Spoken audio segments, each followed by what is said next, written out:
Once upon a time, in a small country town, there was an accomplished hunter. His name was Fred, and he was well known throughout his town for his ability to track and bring down prize-winning game, particularly deer. He was so good at hunting that he was able to make a living at it. During hunting season, he was able to trade the meat from his game in exchange for all manner of goods and services from other townspeople. Off-season presented Fred with a bit of a problem, because he still needed the help of others within the town even though he was unable to hunt to have something of value to exchange. The rest of the town liked Fred and trusted him very much, and so they were willing to accept IOUs for his game during the off-season. The IOUs were simple enough. They promised the bearer on demand one deer carcass if presented during hunting season. They were signed by Fred himself, and he always made good on the note when they were presented to him. The townspeople had a name for his IOUs. They called them Fred Bucks. Over time, a funny thing started to happen. Townspeople still gave Fred goods and services during the off-season in exchange for Fred's bucks, but fewer and fewer people showed up during hunting season asking for their game. Oftentimes, when people did show up, they were people who Fred had never met before. He would strike up a good conversation with these strangers and would always honor his obligations, but he was curious what might be going on. So one day, when he was giving his typical Fred buck to one of the local townspeople in exchange for some fresh baked bread, he asked the baker why he seldom came to redeem all of the Fred bucks that he had accumulated over time. The baker explained to Fred that the IOUs were actually a quite convenient way for him to get the things that he needed when the other person didn't need bread in exchange. All the baker needed to do was convince the other person that Fred was a trustworthy person and never defaulted on his obligations, and then the deal was done. "Oh," said Fred, "that would explain why people who I never met before are knocking on my door with my Fred bucks in hand asking for a deer carcass. It might also explain why I don't seem to have nearly the number of requests to redeem the IOUs as I have IOUs left outstanding. They're just being passed from hand to hand instead of being redeemed. I just hope that these people don't all come to my door at one time. With all of those Fred bucks out there, it would be very difficult for me to honor them all in a short period of time." It didn't take long before the mayor of the town noticed how popular the Fred bucks were with the townspeople. He was especially interested in how the notes just seemed to circulate, with very few of them ever returning to their source. This seemed to be a much more convenient way to pay city employees. Up until that point, the city had to collect real, tangible, physical goods from townspeople as taxes, and then allocate those real, tangible items as payment to city employees and contractors as salary. This was always a very difficult and time-consuming thing to do.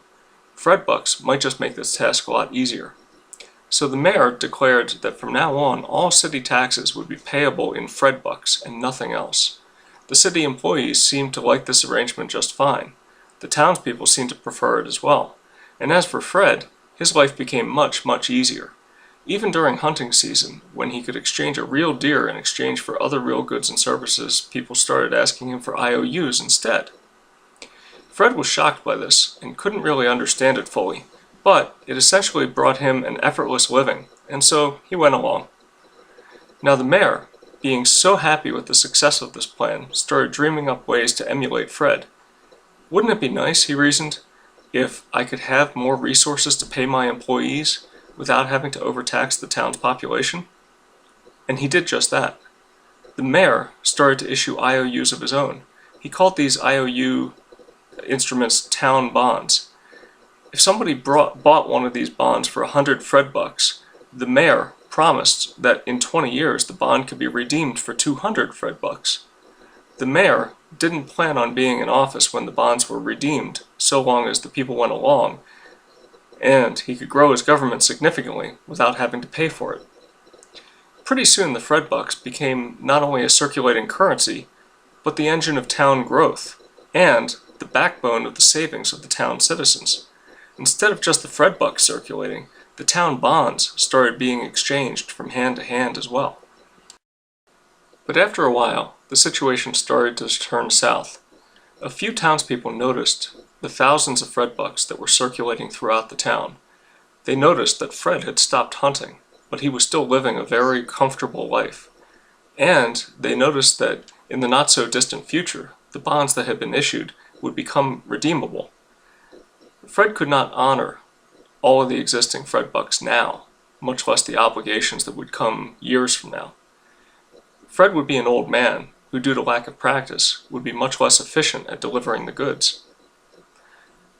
Those few townspeople began to question the value of the bonds that they were using as their savings, and they started to sell them to others to get the Fred bucks now so that they could redeem them with Fred. As this happened, the bonds started to sell at a discount to what they were once worth.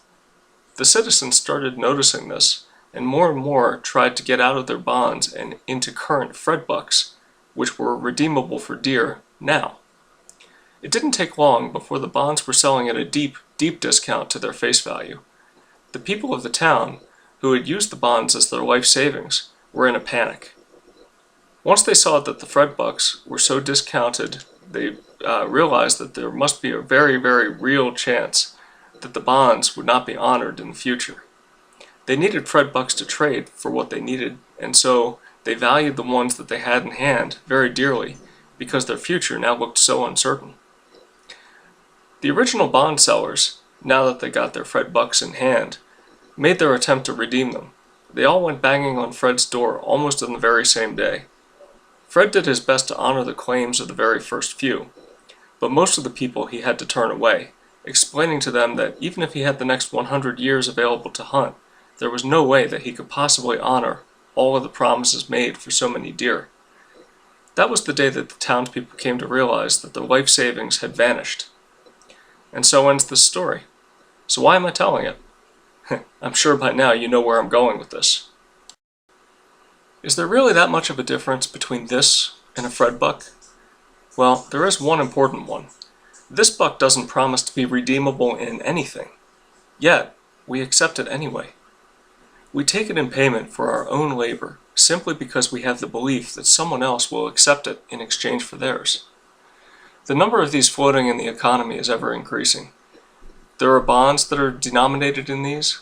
There are stocks that are denominated in these. As a society, we count our wealth in the total number of these that we think we have. But consider this.